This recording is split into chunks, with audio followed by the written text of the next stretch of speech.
Hi, I'm Mike Dilk and you're listening to the Relax Back UK show, the show that explores all kinds of health topics relevant to you, your family and your friends.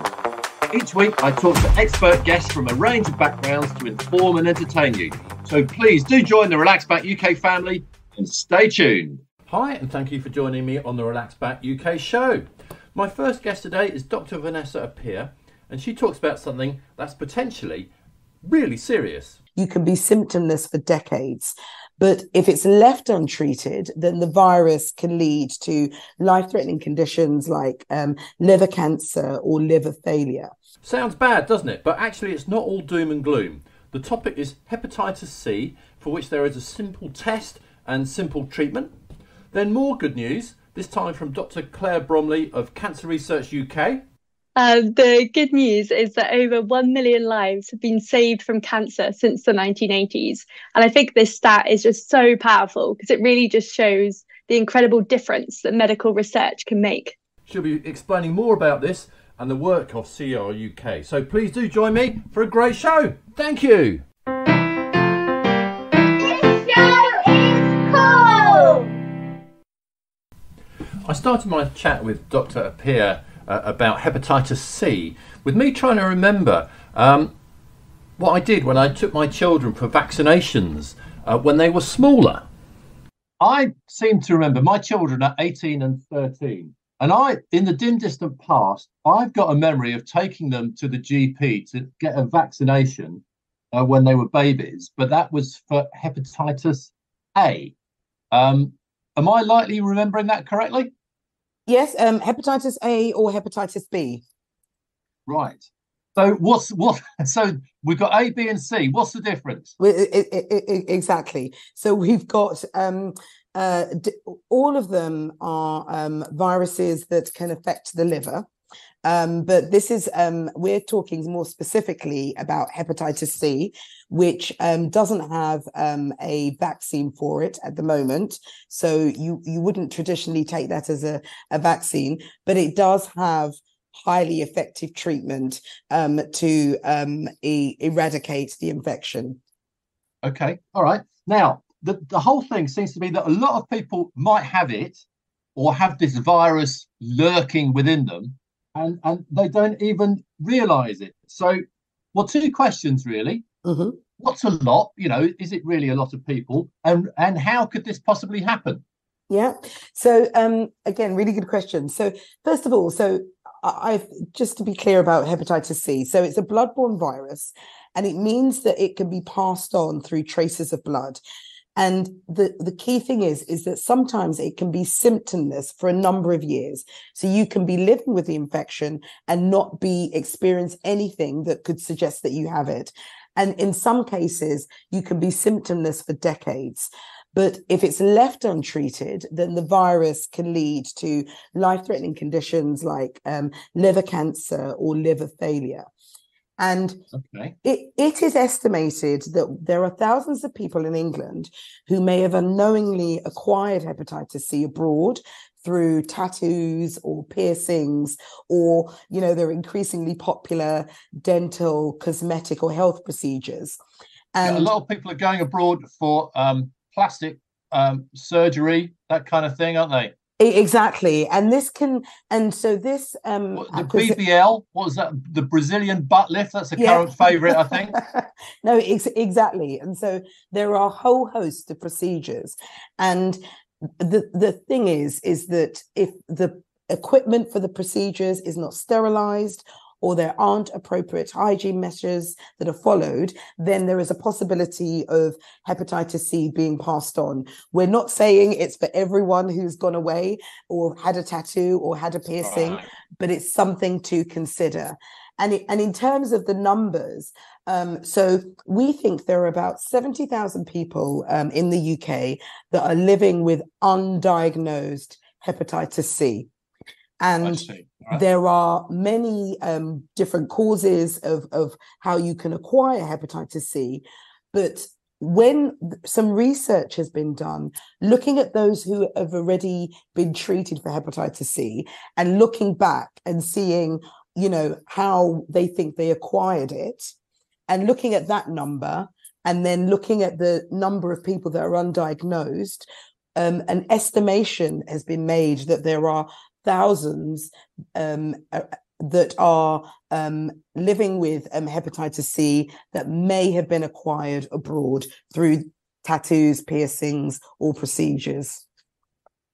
I can see how if you get maybe a tattoo abroad, but what kind of one would hope if you're abroad and get a toothache and need a filling and have that horrible anaesthetic that the dentist gives you, which is horrible at the time, but it's probably much less horrible than the pain of going through having a filling without the anaesthetic.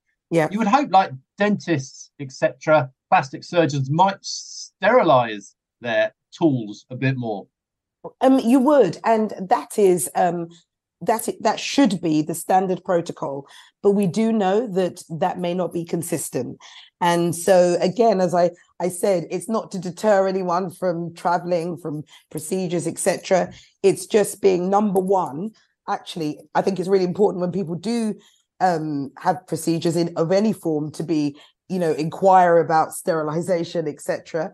But if someone has already had this, for their peace of mind, we're encouraging people to test for hepatitis C. It's really quick and easy. You can get a test to be sent to your home, do it at home, it confidentially, and then send it back for testing and to get your result. I've got lots of questions to ask you about the testing and what have you. But before we get onto that, just supposing, say, 20 years ago, in your youth, you got a tattoo when you're on holiday. Mm-hmm.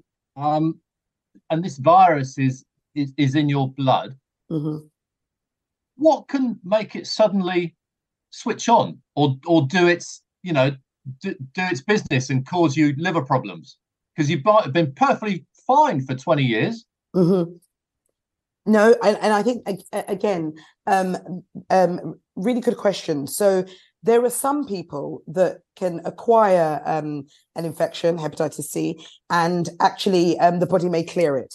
And there are some people that will go on to keep hold of the virus and it stays and it becomes chronic, so longer lasting. And then it can act on the body and cause things such as liver failure or liver cancer.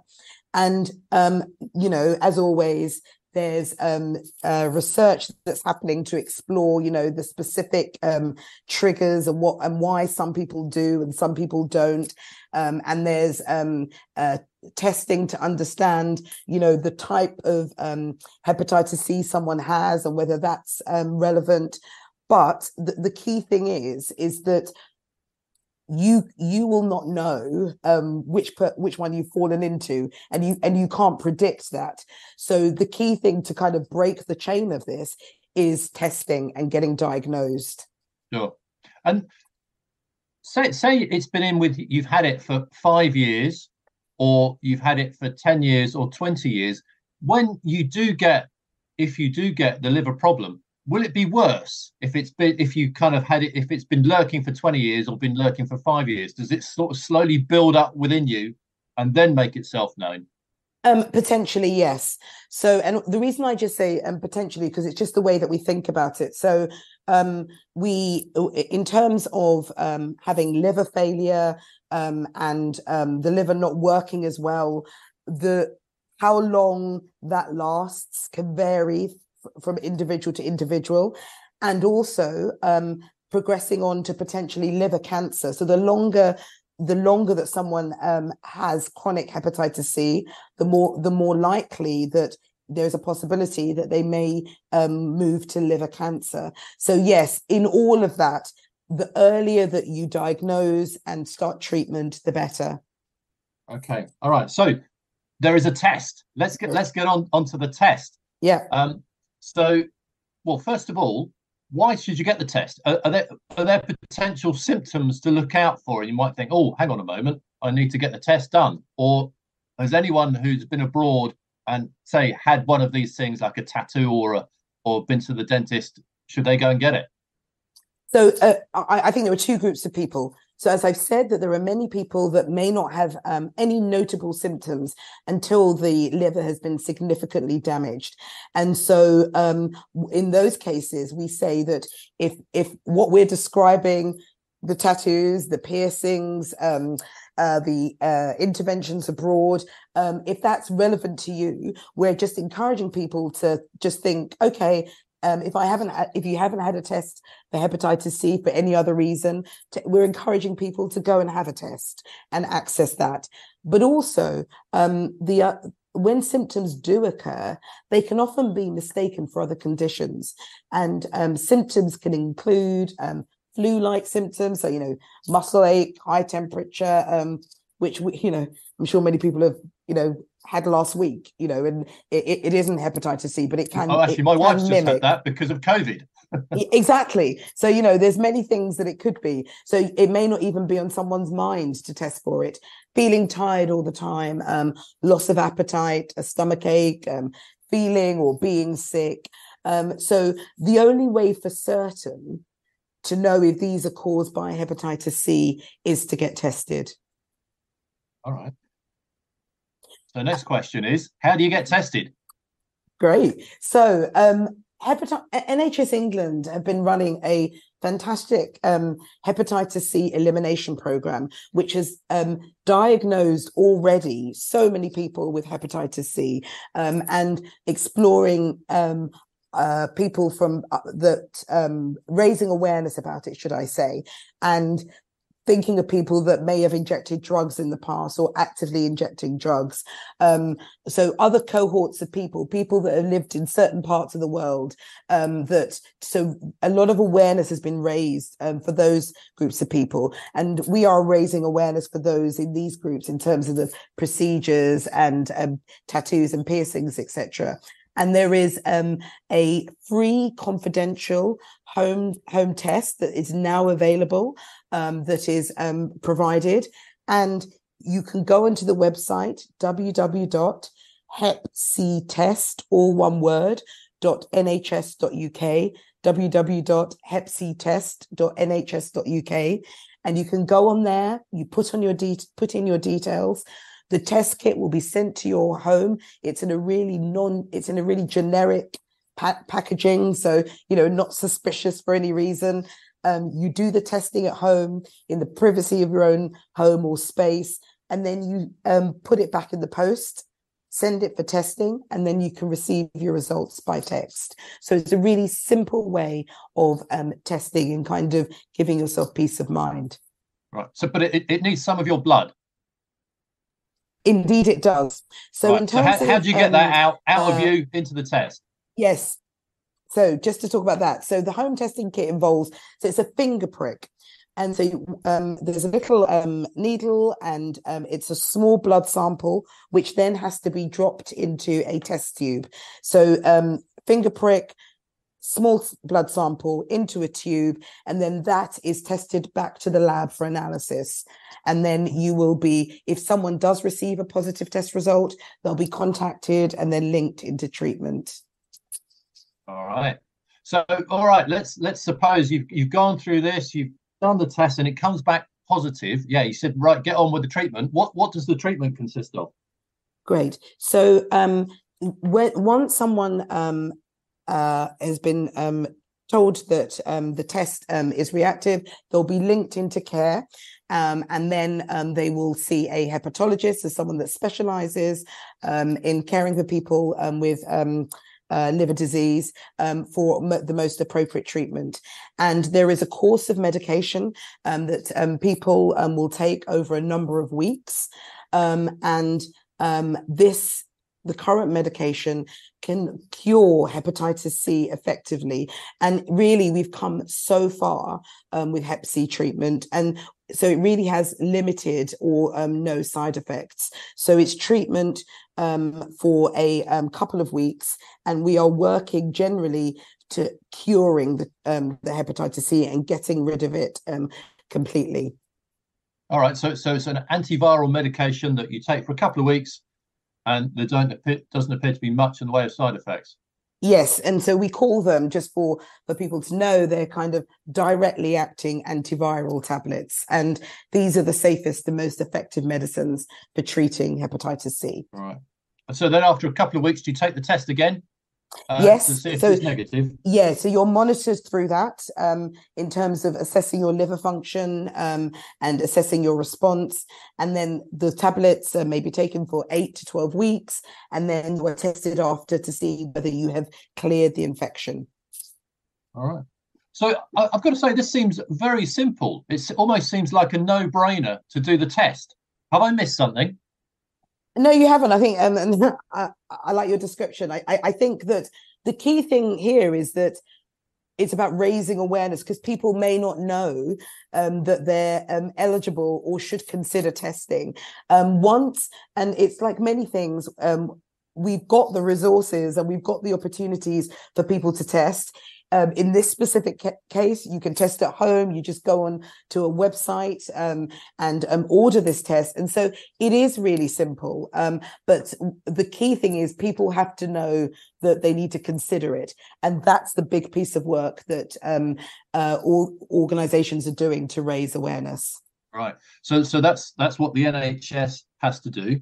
And presumably, actually looking at it from a sort of a purely business viewpoint, this is very sensible for the NHS, because providing a test and then providing 2 weeks of a course of treatment has got to be much cheaper than treating people for really horrible liver disease. Completely. And it's like many things, earlier intervention saves lives, improves quality of lives, and also is the most cost-effective way of managing disease. But as ever, as I've said, it's that whole element of being able to find the right people. And so, for example, in this testing campaign, it's a partnership between NHS England and Preventex. And so Preventex is the laboratory company, and they work in partnership with NHS England to offer this new testing service. And online testing is really to complement, all the vital in-person testing that happens across the UK. And it's really important that we find the right people, give them as many opportunities to test, and then identify new cases of undiagnosed hepatitis C so we can work towards eliminating it. Sure. No, all that is very good news. Let me ask a question which is probably wholly unfair, but I'll ask it anyway. I don't suppose you have any data on sort of the difference in costs between doing some of these tests and treating with a short course of tablets against, treating with someone who's got, a really nasty liver disease? So it's not a nasty question at all, actually. I think it's, again, another really good question. I don't have, I feel like I would be giving you numbers that probably won't do it justice. And my health economics colleagues would slap me down if I gave really unrealistic numbers. But I think what is fair to say, and what you've alluded to and expanded on, is that I do think it is very, very clear that the earlier that you test and treat, the more cost effective it is, because that person has less comorbidities, other things to manage, and all those other conditions to manage require investment and financing in healthcare. So if you can avoid all of those complications, it is inherently more cost effective. And it's very similar to I work in HIV, so another bloodborne virus, and our work is focused on earlier diagnosis and treatment. Not only does that improve the outcomes for individuals, but it also is more cost effective. So I think the earlier the better for most things. Good. And if these individuals can continue to work, they can make a contribution, they can pay taxes, so it's a win-win-win, really. Well, it is in this, because the key thing is it's all about living and quality of life, and everyone being able to function, contribute, and enjoy society. And by intervening early, that's when you can make a difference. But more advanced disease, it is inherently more complex to manage. Yeah, no, I get it. Earlier you mentioned something which I just want to ask you about. You said Prevent X. So that's a company. How do they fit into it? So Prevent-X, which is the company that I'm one of the medical directors of, is one of the largest providers of remote sexual health testing in the UK. And they have partnered with NHS England to bring remote hepatitis C testing to the UK, which is fantastic. And so it is a company that provides laboratory diagnostics, but also supports the dispatch of the tests to individuals, works to develop the online platform that people are recording and accessing the testing. So from the online portal to dispatching the test to the laboratory diagnosis, that is the role of Prevent-X. And they are working in conjunction with NHS England, as they do with a number of NHS trusts for the sexual health testing, to provide remote testing so people can do it in the comfort of their homes. So do they develop these tests as well, or just sort of send them out and deal with them? Oh, so they perform the test, they perform the analysis. So they have the infrastructure and the machines to test the blood, to check whether there is antibodies to hepatitis C. They're not in the business of doing the research to invent the tests in the first place. No. But what I will say is that being a part of this and working to change public health outcomes, the work and the insight and the data, that is all research, and that is all part of really shaping what is the right care for people. So in that way, they are definitely part of the research, but no, they didn't develop the specific test, as it were. So Prevent-X is a company that a lot of this stuff is sort of, if you like, subbed out by the NHS for them to take care of all this. So yes, but just to be really mindful of it, just to highlight, because I think it's a really good point, is that the key thing here is about taking a small drop of blood and being able to test that sample effectively to check for hepatitis C. And that laboratory infrastructure is what Prevent-X provides. No, very good. All right. No, you've made that very clear. Thank you. Don't worry. I'm not in a position, because frankly I don't really know enough about it to go into a discussion about how the NHS works and all this. No. I think it's really good though to discuss it and think about how different organisations collaborate in public health. That's good. What I love. Well, you've really answered all my questions perfectly, and this is something which I hadn't heard of, really knew nothing about, and I'm quite sure many of the listeners will be in the same situation. So perhaps just to finish, I could ask you to give the website again that gives more information about this, if people are worried or think, goodness, I did have a toothache and went to go and see the dentist 10 years ago in some foreign land. Perhaps I need to find out a bit more about this or take the test. What's the website that they can go to with all the information and instructions on what to do? Great. So you can order a free, confidential, simple home testing kit and get more information by visiting www.hepsiechtest.nhs.uk. So that's www.hepsiechtest.nhs.uk. Excellent. Right. So, Dr. Appiah, thank you very much indeed for chatting. I think that is probably very helpful for a lot of people. Dr. Claire Bromley is a Senior Information Manager at Cancer Research UK, otherwise known as CRUK. So my first question to her was, what does an Information Manager at CRUK do? Of course, that's a great question, isn't it? So what we do, like my team, we're involved in really talking about all the incredible research that Cancer Research UK is doing. So we really have an understanding of, what exciting advances have happened in cancer research to date, and what is the really cool research that Cancer Research UK is funding right now, and we, Okay. produce content about that.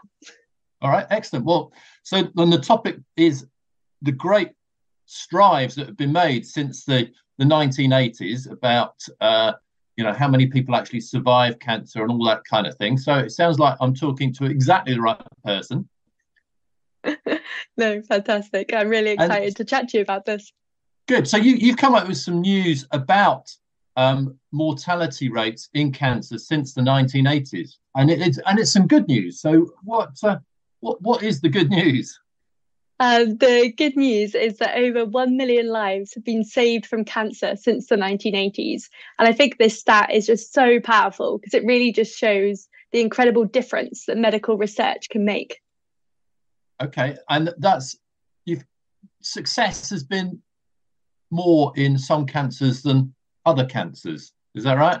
Yeah, you've got that spot on. So while we've seen over the past 50 years, cancer survival has doubled, unfortunately, this hasn't been the case across all cancers. And there are 6 types of cancers in our research strategy that are particularly hard to treat. So these include things like brain tumours and pancreatic cancer.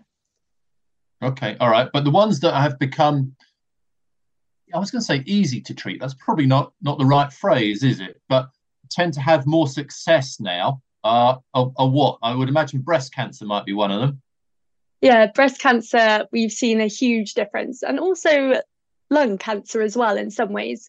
For breast cancer, there's been a couple of key shifts since the early 1980s. The first is the introduction of a national screening programme, which happened in 1988. Then also we've had really exciting drug developments, which are targeting like specific changes that happen in breast cancer, such as, Herceptin and tamoxifen, which Cancer Research UK scientists were involved in. Okay, all right. And the other ones that have seen success, there's stomach cancer, is that right? Yeah, so actually what we've seen is that the number of people with stomach cancer and also the number of deaths from stomach cancer have fallen substantially in recent decades. And that's largely because a bacteria that causes infection, known as H. pylori, is no longer common. So one of those risk factors of disease has been reduced. Okay. And has that been reduced through luck, or, how come that risk factor's gone down? So Does anyone know? So we know that for H. pylori, or Helicobacter pylori, that's a bacterium that causes things like stomach ulcers. And actually, it's been research that showed that it was that bacteria that was causing these stomach ulcers, and then that led to things like antibiotics being able to be used to treat that. Right. Okay. All right. No, I got it. I've got a question for you, which I don't know if it's unfair. I think it might be a bit of a nasty question, but I'll ask it. I'll ask it anyway. So the rates of death and the rates of people being cured of cancer have gone up quite a lot, certainly for some cancers. But what about the actual numbers? Because my impression, and this is just based on my impression, this isn't based on any research, is that more and more people are diagnosed with cancer than ever before. So are the actual numbers going up or down as opposed to the rates? Yeah, so what we've seen because of population growth and also an aging population, so obviously aging is a key kind of risk factor, as it were, for cancer. The absolute numbers of deaths have continued to rise. However, that kind of rates of survival have really improved since the 1980s because of advances in prevention, diagnostics, and treatment. Sure. Okay. So we covered a little bit about what some of this success is attributable to, why the success is happening. And one of the things you said is, just because of the advances in the research that is going on here. Now, I must admit, I feel quite personally involved in this because my wife is a cancer researcher, and so I kind of live it vicariously. But I'm keen to know if the future is continuing to look rosy. Yeah, I think so. What we're seeing to get to this kind of over 1 million lives saved from cancer, what we've seen is like incremental breakthroughs in cancer research. And I think as we continue to do discovery research, so that's research looking into, understanding what causes cancer, how does it develop, how does cancer evade treatments? As we build our understanding in this area, we're only going to see new preventions, diagnostics, and treatments coming through the pipeline. And at Cancer Research UK, we support the whole of that cancer research pipeline, right from that initial drug discovery research all the way into how you get those discoveries from the lab into the clinic. Okay. In the press release that came out, I did a little bit of homework before our chat, and it says that CRUK says strong political leadership is needed to keep this good work and these good results going in the area of research and also in the NHS, because they're both under quite a lot of strain at the moment. So this strong political leadership, what do you want to see from that as far as the research side of things is concerned? So I think on the research side of things, it's absolutely essential that things like Horizons Europe are sorted so that researchers across the UK can collaborate or work together with researchers across Europe and get the funding that they need for cancer research. And there also needs to be more investment from the government in that cancer research. Because what we need to maintain is the UK as being like this, hotspot of like really great cancer research. But we really risk seeing a brain drain if, there isn't the support for cancer researchers that's needed. So have you actually already seen, a lack of people wanting to come to the UK to do their PhD and do their postdocs, and as they get more senior, good scientists, going elsewhere? Yeah, and I think like anecdotally, it's some of the kind of stories that we're hearing from our researchers that you are starting to see that kind of it's getting harder to get talented young scientists to consider the UK to do their cancer research. But I don't think, we just need to act quickly to make sure things like Horizons Europe can then, work again so that we have that kind of collaboration and strong research kind of continuing in the UK. Yeah, are things looking rosy for that? What's the latest? I've lost track a little bit on the Horizon thing. So we're hoping to hear more on the autumn, and we're really calling on the government and lobbying them to make sure that they really see this as a priority. Okay. All right. Well, good luck with that. And at the end, I'm going to ask you what everyone else can do. So if there's anything there that members of the public can do to help, we'll get an answer from you later. What about within the NHS? The strong political leadership that you're after to keep things moving in the right direction. Within the NHS, what's required there? Yeah, I think there's a couple of like really key things to consider. The first thing is that it's really important to think about, if we diagnose cancer earlier, treatment is more likely to be effective.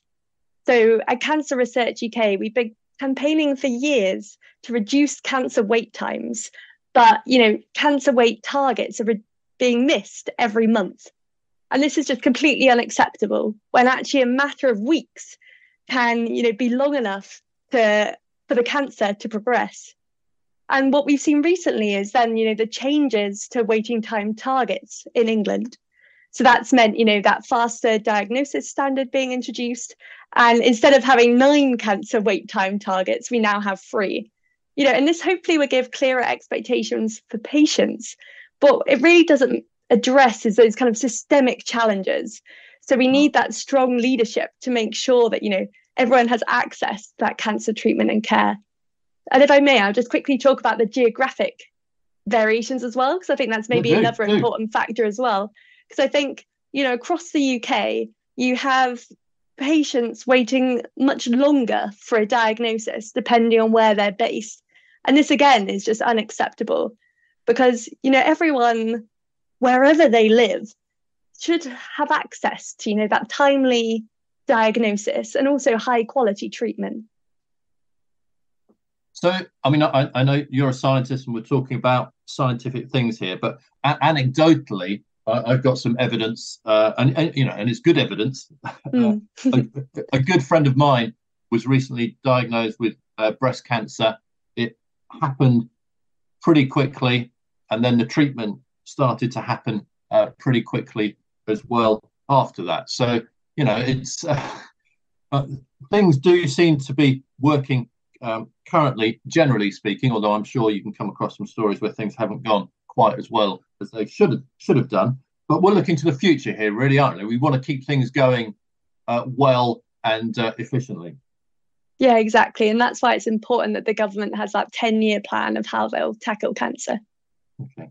Now, we've spoken a bit about the strong political leadership that CRUK wants to do. And you said you're lobbying government to try and make this happen, both for research and for within the NHS. So that sounds like a very good start to me. I must know, I didn't realise CRUK was kind of a lobbying sort of organisation as well. But what about the rest of us? What about Joe Public? What can we do to help the situation? I'm thinking things like potentially if there's an opportunity or you get invited to go to a cancer screening, just go and take advantage of the invitation, because actually it could save your life. Things like that. What can the rest of us do?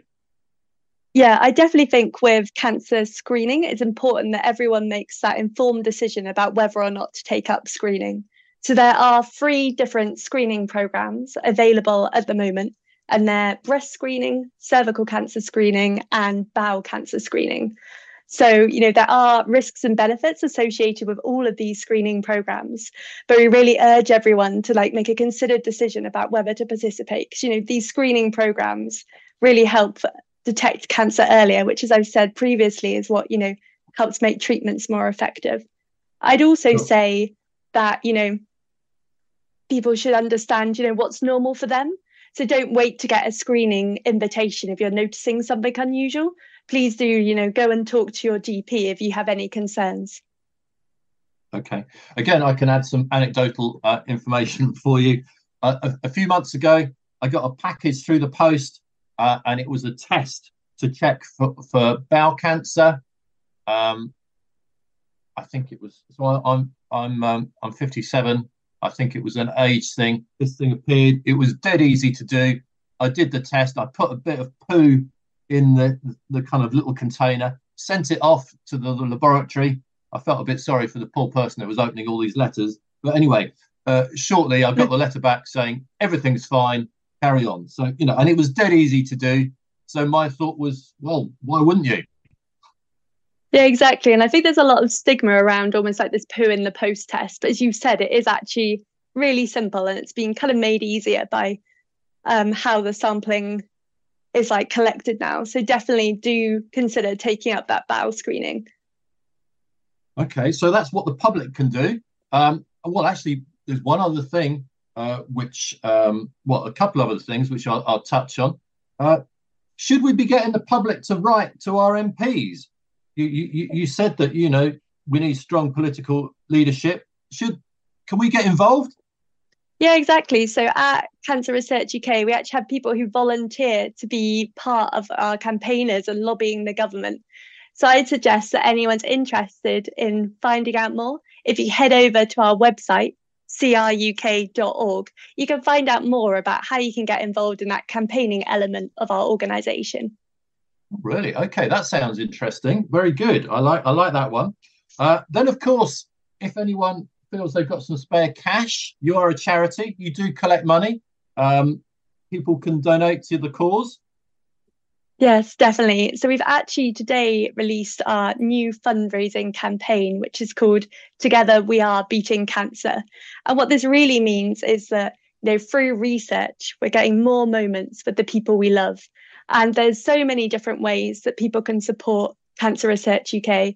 All the progress that has been made to date in cancer research is only possible thanks to our incredible supporters. And people could consider pledging to leave a gift in their will, donating to the charity, fundraising for us, or even volunteering or taking part in campaigning. Okay, what sort of roles are there when it comes to volunteering that people might be able to do? So there's loads of different things. Obviously, people could get involved in the CI UK shops or Cancer Research UK shops. They could also be involved in our events such as Race for Life.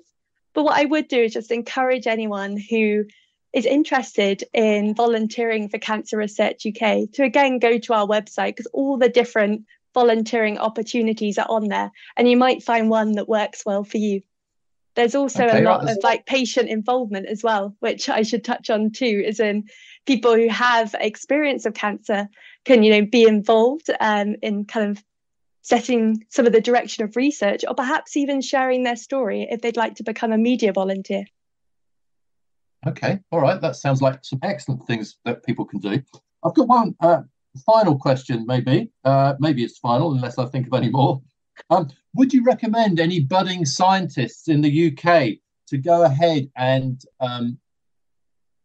start their career in cancer research? And if so, in cancer research in the UK? Yes, of course I would, but you have to say I'm a little biased. But I do think that there's a really great environment for cancer researchers in the UK.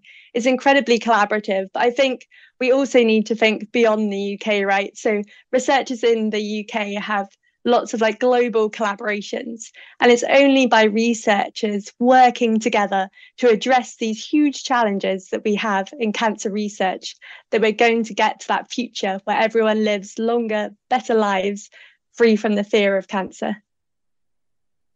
Excellent. Well, that sounds like an excellent place to leave it. So please just give us the website if people want to find out more, some of those opportunities you mentioned earlier to volunteer or help with lobbying or whatever it might be. Of course. So people can find out more by heading to cruk.org. Excellent. All right, Claire, look, thank you very much indeed for chatting. Thanks so much. That was a really interesting discussion. Thank you very much to my guests on this week's show. They were Dr. Vanessa Appiah talking about hepatitis C and Dr. Claire Bromley from the CR UK talking about the progress in treatment for cancers in the last few years.